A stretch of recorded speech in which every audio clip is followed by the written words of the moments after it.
All right, so we have a demonstration. If you can't tell, we have been very intentional about the environment we want y'all to walk in, right? The lights are different. Music is different. The type of refreshments we have, to the fact that there's throws everywhere and pillows, there's carpet, there's a couch. All of this is setting an environment for you. So we wanted to do a demonstration of what it looks like when somebody's not in the proper environment. So we got two little cute fishes in here. They're in their community. They have everything that's conducive for them to live. They have their rocks. They have their trees. We feed them, and they're alive. They're living. They're vibrant. They're happy. They're healthy when they're together in this group together. Hello, Elle. She's trying to get the fish out, but she got both fish. So when you take the fish out of their environment, you notice that they're dead. He's jumping around. He's flipping. He needs to be back in the environment that's going to allow him to live. And if not, you see he stops moving. He gets to the point where he's about to die. That's how important environment is. If you're not in the right environment, there's no way for you to flourish. There's no way for you to grow. And even if you don't physically die, there can be a spiritual death that'll happen. And that is what the college ministry is for.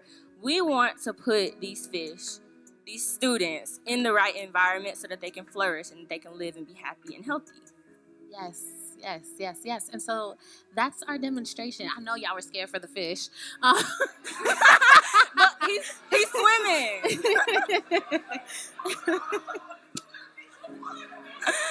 I know. The fish is okay. But we wanted to make sure that you get it, like the severity of it. Because I know I have been that fish, flapping around trying to find something to make me feel better, trying to find something to make life worth living. Anything to revive you. Exactly, especially with college and all of the stressors, not wanting to disappoint your parents, not wanting to disappoint yourself, not wanting to be a loser, right? Because the stigma is if you don't do college, well, what's your significance in this world? Are you educated? Are you smart enough? Do you have something to offer? And because I was flailing, trying to find the things of the world to make my life make sense, I wasn't in the right environment. So that environment, that's us. That's this room. That's our worship nights, our fun nights. That's you guys texting them and checking in with them and loving on these students. And so I have my sisters here. We're going to go ahead and introduce ourselves and just tell you a little bit about ourselves. Hi, everybody. I'm Jada with the Y. I'm currently over the engagement ministry here in the college ministry. I've been a part of the TFC church since, I believe, 2012. Do not quote me, but I've been here for a very long time. But yes, like I'm currently in college right now. I'm getting my second bachelor's in dance. I got my first one in business management. So with me being connected to this college ministry means a lot to me because I'm still going through, trying to find that balance between my personal life and also trying to get into that, get into my walk with Christ, if that makes sense. So I want to be able to use my transparency to be able to help other students who are just as on fire with me like I am for God. And that way we can be able to just help guide each other, and I can be able to use my life as an example for them as well, if that makes sense. Yes. Hey y'all, my name is AK. I've texted a few of you, so it's great to finally see your beautiful faces. I've been at TFC for about almost 3 years. I joined in 2020 when the church opened back up after the pandemic.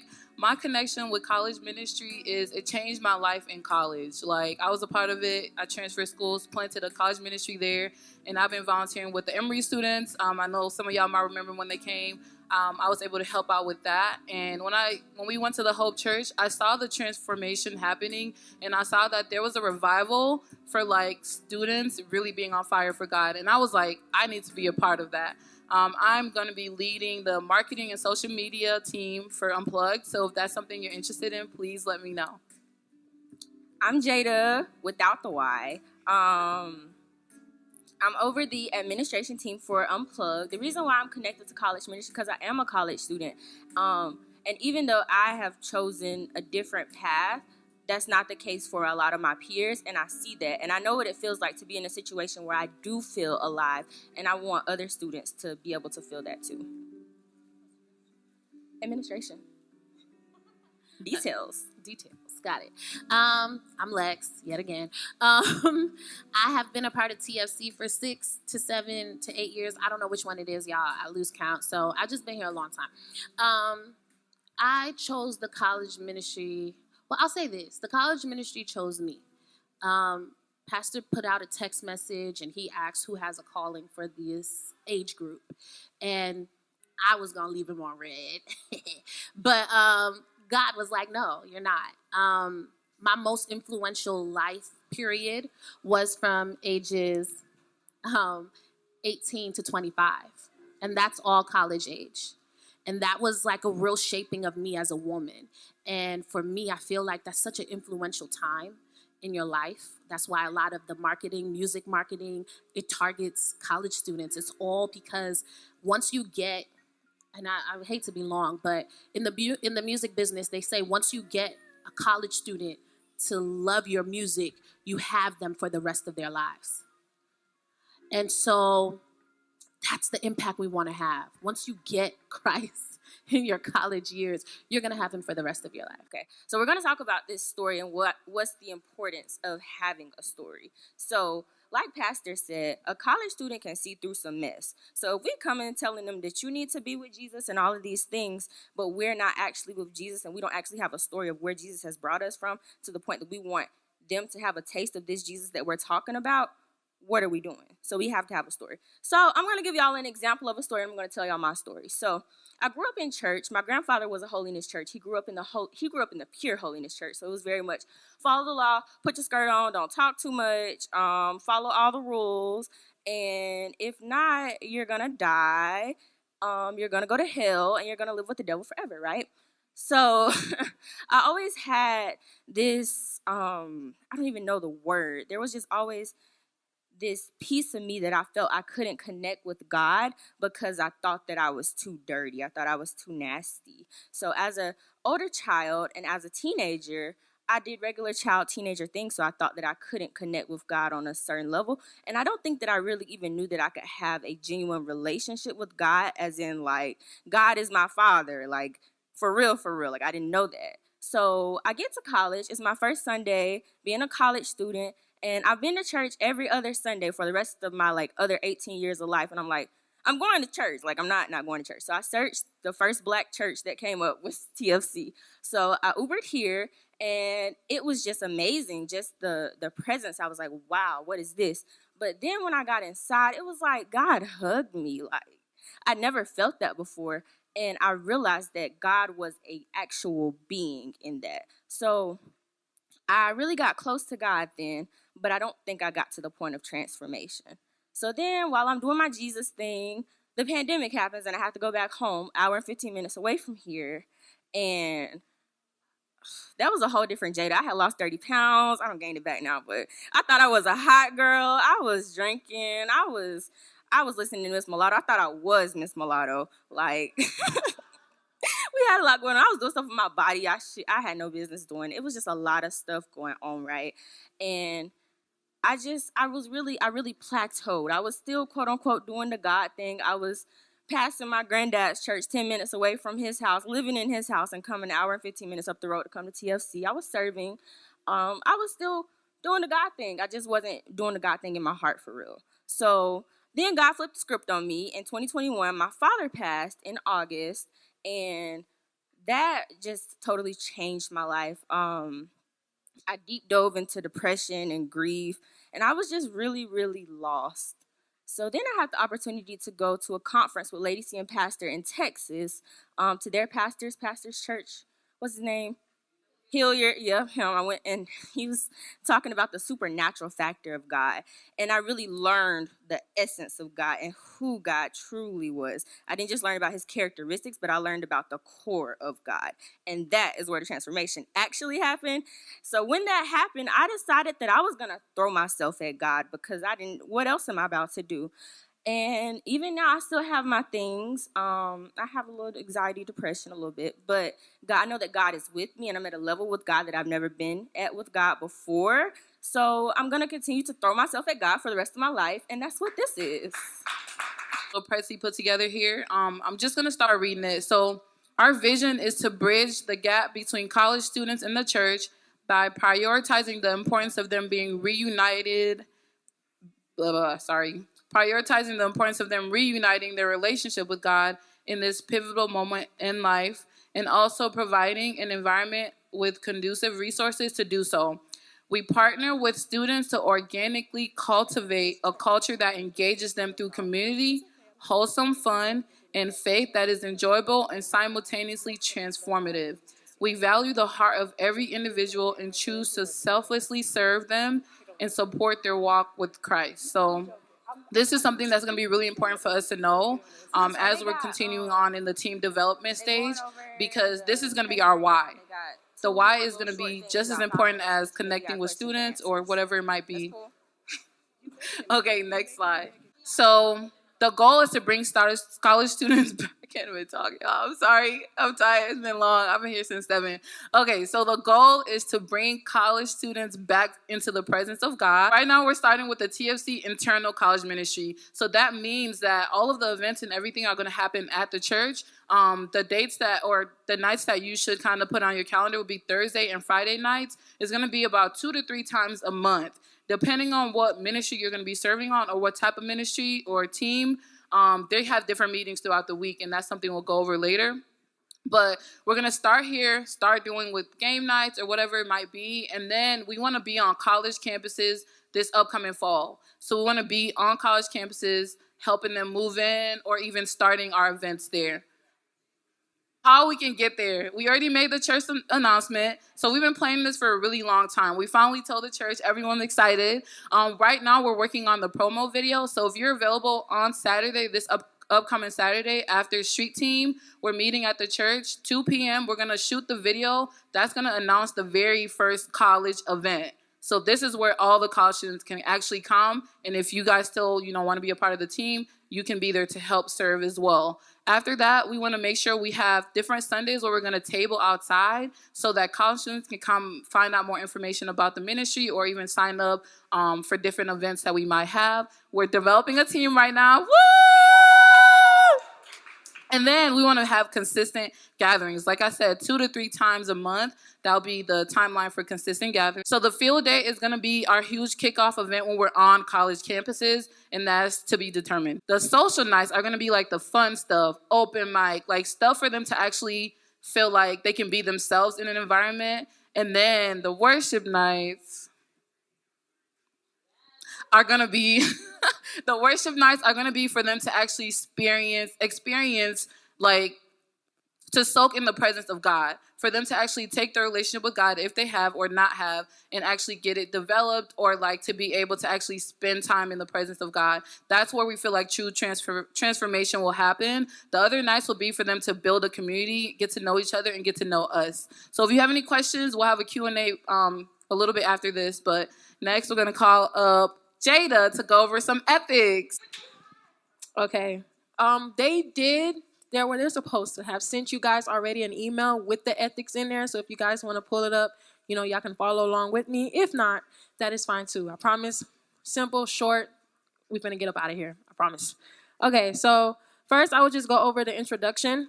So the purpose of our code of ethics is to communicate standards by which all Unplugged members can achieve their fullest potential to align with the mission of the Unplugged ministry, serve the students and the team, and function in harmony with both God and the Faith Center at large. So as leaders, it is definitely expected for us to conduct ourselves accordingly, because if we're going to try to be these leaders, if we're going to be the ones that's going to represent the ministry as well as the church, then we got to make sure that we're living accordingly to how Christ is, if that makes sense. Yes, we want to make sure that whenever we're leading these students, that they're able to come to us and be able to look to us for transparency. And if we're going to be guiding them, then we want to make sure that we're living that same lifestyle that we're preaching as well. So as far as leaders and when conducting ourselves at, let's say, any of our events, or just when we're at any of our worship nights, You want to make sure that when it comes to like individual behavior, again, make sure that we're moving and acting the way that we're supposed to be acting, presenting ourselves well. When it comes to like student to student relations, it is not mandated for the students to like tell us as far as who they're having a relationship with, who their relations or any of that love interest may be. When it comes to student and leader, however, we do advise that that we do know like who it is that those relationships are with. We do advise that the leaders disclose that information with us or like with each other. When it comes to like leader to leader relationship, it is not mandated for you all to like, disclose that information. However, it is encouraged because I feel like that would be very great for us to at least to know, because if we're going to be on a team together, we should definitely make sure that we have that safe space as well. As far as sexual misconduct is definitely not permitted. We want to make sure that all leaders are being able to feel safe. We want to make sure all of our students are feeling safe. So if you do see any type of sexual misconduct or any type of abuse or anything that is happening, as leaders, it is expected for us to speak on that. Yes? Yeah, so when it comes to confidential information, as a team member, we must make sure that we protect that information and transmit such information to team members on a need-to-know basis only. Report any incidents that occur with confidential information being exposed or stolen by unauthorized parties. And last but not least, do not entertain gossip. Please, y'all. We want to make sure, again, this is a safe haven space. We want to make sure that we are presenting ourselves well and we are being the leaders that we want to be. Yes? So when it comes to any type of gossip, let's just try to end it and let's not encourage it. As far as our community values, if you do have the list pulled up, you will see the list of values that we have. So when it comes to those values, we want to be able to live that Christian walk. We want to be able to walk like Christ. When that goes with the way we talk, that goes with the way we act, and again, that goes with the way we present. So when it comes to communication, please, we want to make sure that we're talking with love, talking with care. We want to make sure that the students are able to come to us with anything that they may have or need. When it comes to acting, we want to make sure that we act with integrity. We want to make sure that all of our ethical and informed decisions are happening accordingly. When it comes to just treating each other fairly and just having respect for one another. So definitely honor the leaders and honor the students. Yes? Last but not least, we have our confessions. We did make these confessions on our own. So these confessions will just be able to just help you guide as well as you go on this walk as a leader within the ministry. So you can look at those confessions now or, whenever you're at home and just have those as a daily reminder, just so that way you can remember to know what type of leader you're trying to be, what type of leader that we aim to be, and that way you can be able to just be that representation for these students. And with that being said, that is our ethics. So I'm going to do the handbook. It's the colorful one in your list of things. And if you guys do not have the handbook and you don't have the code of ethics, please get with Jada without the Y. She's in the mint green. She will send it to you, airdrop it to you, get you the information because we want to make sure that you know what you're doing. Yeah? Okay. Give me a second. All right. So the first thing I want to talk about in our handbook, so the Code of Ethics talks about all of our mandates, our rules, our regulations, the laws, right? The handbook talks about the ministry, what it does, how it moves. And so that's what I'm going to talk to you about. One of the main things on the handbook is what do students need? And we have a list of what students need. The reason we have this is you need to know what your objective is, right? We don't want you giving things to the students that they don't need, okay? So let's talk about a few of the things that they really need. They need accountability. When they come to you with an issue and they're saying, hey, I've been drinking and blacking out every day, and I want to get to the point where I don't have to drink to black out. You need to hold me accountable. You can't be timid talking about who am I to tell them they can't drink, they drink. You have to be able to share with them, hey, you told me to hold you accountable. You don't want to black out tonight. Let's try not to do shots. Yeah? So holding them accountable is necessary. Another thing students need is consistency. Students do not enjoy people who are sometimey, flaky, in or out. You have to be all in. If you do not have the ability to be all in, do not start a relationship with that student. The reason being is the moment you demonstrate flakiness, it demonstrates to them that that's the language that this ministry has. Another thing that they need is direction, okay? I know, like all of us, we had to figure out our way to Christ. We had to figure out our language with Jesus. We had to figure out, how do we approach God? How do we pray to God? How do we do these things? We really didn't have direction. We probably were piecing things all together to make it make sense. What you're supposed to be is that aid that we didn't have. You're going to give them direction. You're going to tell them, hey, bruh, I need you to pray. Like, you're feeling like you can't breathe right now? I need you to start praying. I need you to plead the blood of Jesus. I need you to tell your homegirl that her thoughting and bopping is not for you, and she can't do that while you're around. I need you to tell your roommate that she needs to do something else instead of roll up every day, because that's your weak spot. So you guys also need to give them direction, yes? So this is what the students need. Bless you. This is what the students need. Does that make sense? Yes. Okay, cool. All right, now, what's your capacity? I'm going to ask you all this big question. It says, do you have the ability to be available to progress the ministry and still navigate your personal life and responsibilities? This ministry is not going to be the reason why you don't pay your bills. This ministry is not going to be the reason why you're late to work. This ministry is not going to be the reason why you can't thrive in your relationships, in your marriage, or be a good parent. This ministry is not going to be the reason for that. So if you do not have the capacity to juggle serving this Lord of ours, serving these students, and serving in your specific personal areas, then this is not the space for you. And that's okay. You got to know where you're at. So one of the bullet points says, of course, life happens sometimes, but when it does, communicate. So I have a big issue with communication. Sometimes I feel like I have things and I don't have things until I don't have things. I don't know if anybody has that, okay? Yeah, I be feeling like I got everything in the bag until the bag starts falling. And so what I had to learn to do is over-communicate. Okay, hey, I'm about to hit the gas station, so I'm not gonna make it on time. Hey, I told you I was going to be at your baby shower, and I also told my sister that I was going to watch the kids, and I also told somebody else that I was going to be at their rehearsal. So I can't do all of this. I have to communicate because life happens, and we want you guys to communicate with us. If you do not feel comfortable to communicate with us, you're going to have a big issue, because then we're going to start to fill in the gaps that you're not telling us. Yeah? So life is happening to you. Your car got repoed. You can't pay your bills. You're in a sunken place. You want to be in the dark all day, haven't taken a shower in 2 days, and you just sitting. And you haven't told anybody, but you didn't show up to the event that you said you were supposed to be. You weren't there for the meetings. What we're going to deduce is that you're being flaky and you're not serious about this ministry just because you didn't communicate.